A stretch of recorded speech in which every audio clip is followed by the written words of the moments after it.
Okay, let's have situation 5. The rigid bar of negligible weight is supported as shown in the figure. So you have here a steel rod and a bronze rod.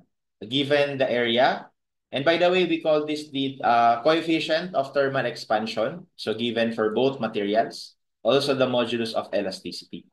For the first question, if W is equal to 80 kilonewtons, compute the temperature change of the assembly that will cause a tensile stress of 50 in the steel. Okay, so ano daw ang kailangan na maging temperature change para yung sa steel, ang stress niya ay 50. So that is for number 1. Okay? So imagine muna natin. So let's say, so syempre itong W natin, meron siyang effect doon sa steel and sa bronze. So magkakaroon ng tension dyan dahil sa steel and sa bronze. Okay, so let's say meron ditong tension, T sa steel, T sa bronze. Okay? And actually, pwede tayong makaproduce dito ng equation. So kapag ka nag-summation tayo ng moment dito sa pin, tawagin ko ito na AB. No? So sa A,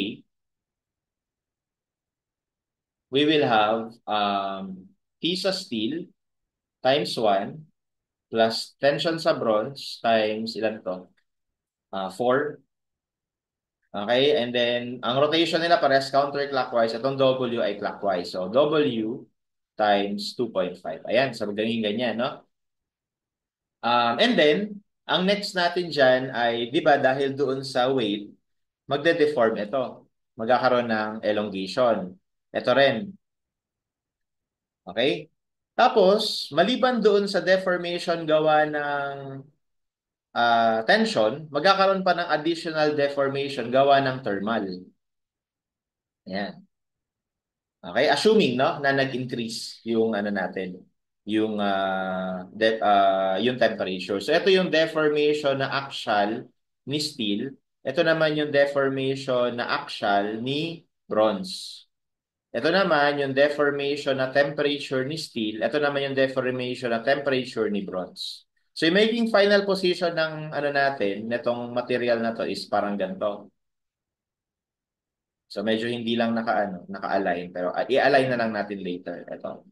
Ganyan siya. Exaggerate ko na lang din. Ayan, ganyan siya, no? Magiging ganyan. Exaggerate ko na lang yan, ha? So, bali, eto, hanggang dito ko na. Ayan. Okay? So, lumalabas ngayon na itong buong to,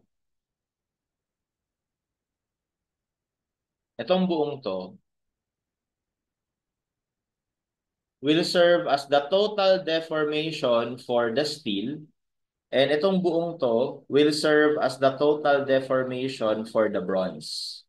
Total. Na kung saan yung total deformation is deformation from axial plus deformation from thermal. No? Kagaya ng sabi ko kanina, laging magka-partner. Okay? So ngayon, bakit magkakaroon ng deformation sa axial dito? Dahil nga, di ba, naka-attach. Anyway, nagkaroon ka ng deformation dahil din kasi dito. Okay? But anyway, from here, we could create an additional equation, no? Yung compatibility, galing sa compatibility. So, as you can see, we have here triangles. And this triangle is similar to this. So, if you would apply similarity,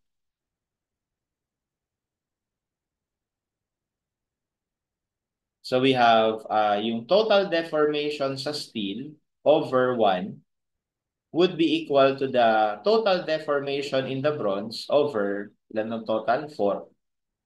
So lumalabas ngayon na ito ay deformation axial plus deformation thermal ng steel equals, at gawin ko na lang to 1/4 ng deformation ng axial tsaka thermal ni bronze. Okay, and then from this equation, we can produce or we can substitute everything. Sa axial, magiging tension ni steel, yung length ni steel ay given naman 1.5 or gawin ko ng 1,500 over area ni steel. given. Ayan, 300. Tapos yung E ni steel ay 200,000 megapascal. Plus, yung deformation sa temperature is alpha ni steel, 11.7. Tapos delta T, so yun yung tinatanong, times L. Ang L ni steel ay 1,500.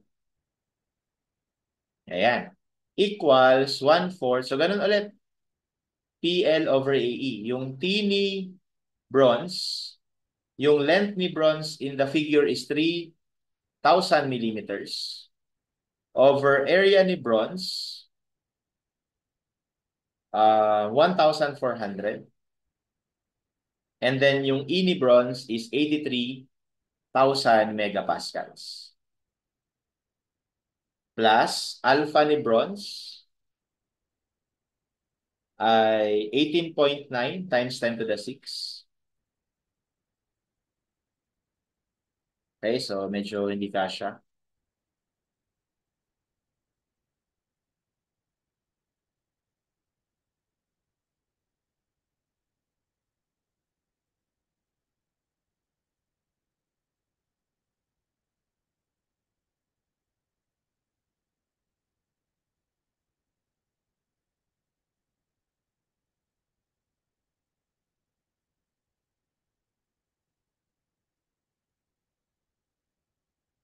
Yeah. Okay, so delta T times L. Yung length ni bronze is once again 3,000. Ayan. Okay. So ngayon, this equation will serve as our second equation. So meron tayong equation 1, equation 2. Pero sinabi dito, ang requirement sa number 1, kailangan daw yung tensile stress sa steel ay maging 50 megapascal. So meron tayo nun. So yung tensile stress sa steel ay maging 50 megapascal. Eh di ba yung stress ay force over area? So dito, masosolve natin yung specific force ni steel na required sa problem. And that would be 50 times 300. That gives us 15,000 newtons. Ayan. So ngayon, meron tayo nito. Meron tayo nito. Di ba hinahanap natin to? So kailangan na lang natin to. Pero makukuha mo naman yung tension sa B galing sa equation 1. Dito, tawagin ko to equation 1 ha. Tawagin natin to na equation 2. So from equation 1,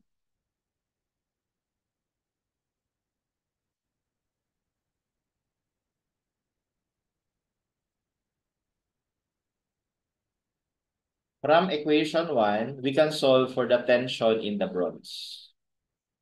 So we will have, ano yun? Yung W mo dito, 80, no? So 80,000 times 2.5 equals, ito ay 15,000 times 1 plus yung tension sa bronze times 4. So that gives us 46,000 to 50. Ayan. So meron ka na rin ito. So ngayon, from equation 2, pwede na nating ma-solve kung ano yung required change in temperature. Di ba? Galing dito. Kasi meron ka na yan lahat eh. Okay? So para lang magkasya to sa calculator, medyo tricky lang kaunti. Pwede kasi na since masosolve naman to, ilagay natin sa isang variable sa calculator. Ito rin, pati ito, pati ito. Para lang magkasya. So ganito ang isang technique. Itong buong to, tatawagin kong A plus ito tatawagin kong B. Tapos mayroong X. Yung X natin yung delta T equals 140.25. Tapos ito na naman, masosolve naman to eh.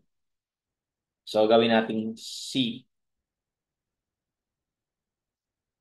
plus itong coefficient dito, gawin nating D. Tapos andun si delta T, yun naman yung X. Ayan. Shift solve. Ano yung A? Bali ito. So 15,000 times 1,500 over 300 times 200,000. Ano yung B? Bali ito. 11.7 times 10 to the negative 6 times 1,500. Ano yung C? Ito naman. Yung tension sa B ay 46,250 times 3,000 over 1,400 times 83,000. And then yung D, yung coefficient dito. So, 18.9 times 10 to the negative 6 times 3,000. Solving for X, or that is your delta T, that gives us negative 22.66.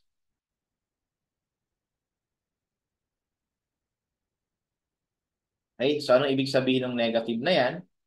The negative sign here indicates that we need to have a temperature decrease.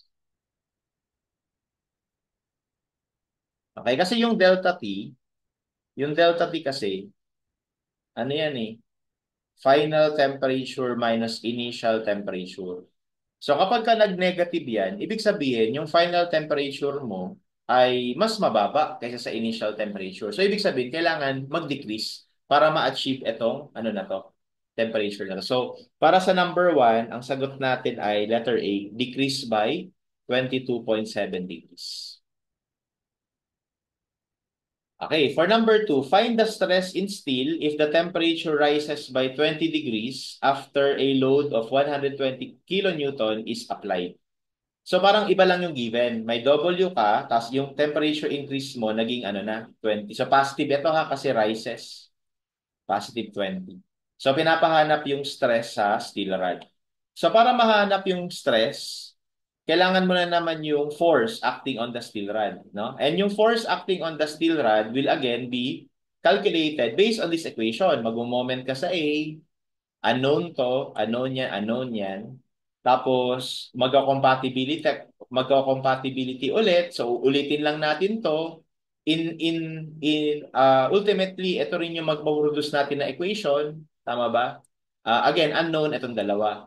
So bali dito, given na tong delta T, gamit yung dalawang equations na yon, we should be able to calculate yung corresponding tension sa kada cable. Okay? So, hindi ko na uulitin yung pagbuo ng equation. Kukunin ko na lang, no? For number 2 and number 3. From equation 1, we have tension sa steel plus tension sa bronze times 4 equals yung weight. In this case, 120 times 2.5. Okay? Kaya lang, itong 120 na to, gusto ko naka-Newton yan para mamaya, yung sagot natin, naka-Newton lang din. So gawin natin tong Newton, yung yung 120 kilonewtons. And then from equation 2, medyo mahaba nga lang equation 2 pero kopyahin na lang natin. To.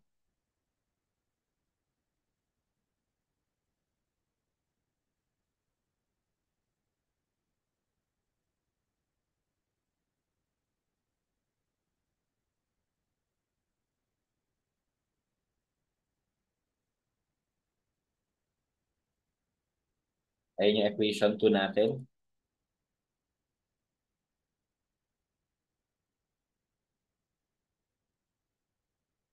Ayan. Okay?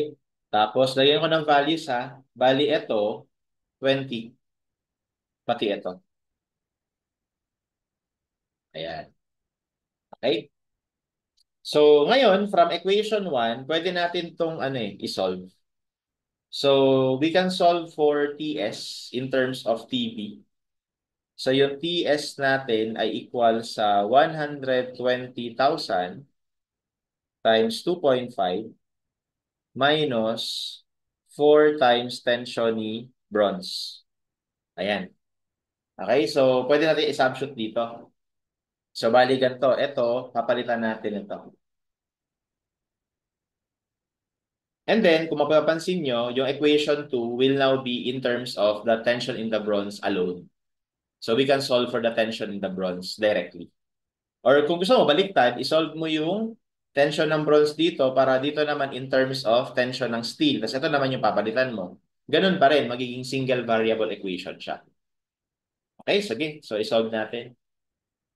So magiging, magbabago lang ito ha. magiging 120,000 times 2.5 minus 4 times tension ng bronze over yung 300 times 200,000. So actually ganito. Isa pang adjustment na gagawin ko para umikli yung equation.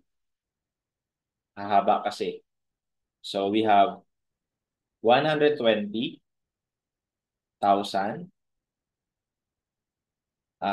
times 2.5 minus 4 times tension sa bronze. Ito gawin natin 1.5 na lang. Kasi sa ilalim, meron namang times 1,000 eh. So makakancel na lang yun. So magiging 300 times 200 na lang dito. Okay, plus ito pa rin. 11.7 times 10 to the negative 6 times 20 times 1,500. Equals 1/4 ng, ganun ulit ang gagawin ko dito. Tension sa bronze times 3 na lang over 1,400 times 83 plus 18.9 times 10 to the negative 6 times 20 times 3,000.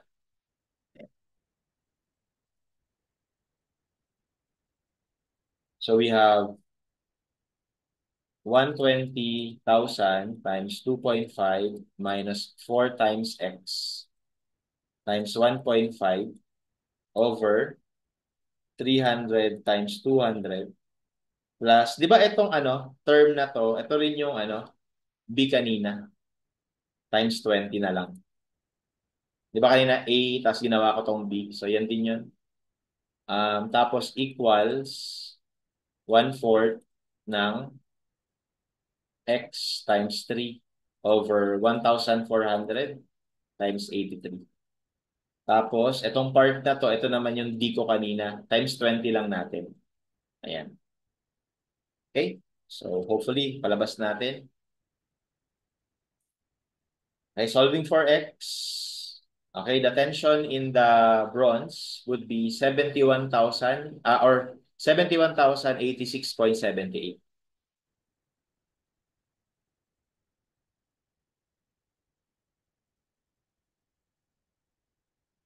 78 newtons. And then therefore, we can calculate the tension in the steel. So yung tension sa steel galing dito, magiging 120,000 times 2.5 minus 4 times x. So that gives us 15,652.87.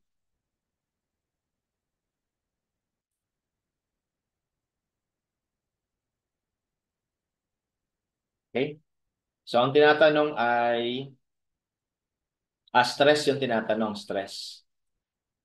So we have para dun sa steel, ito yung sa steel divide lang natin ng area ng steel. Ang area ng steel ay 300.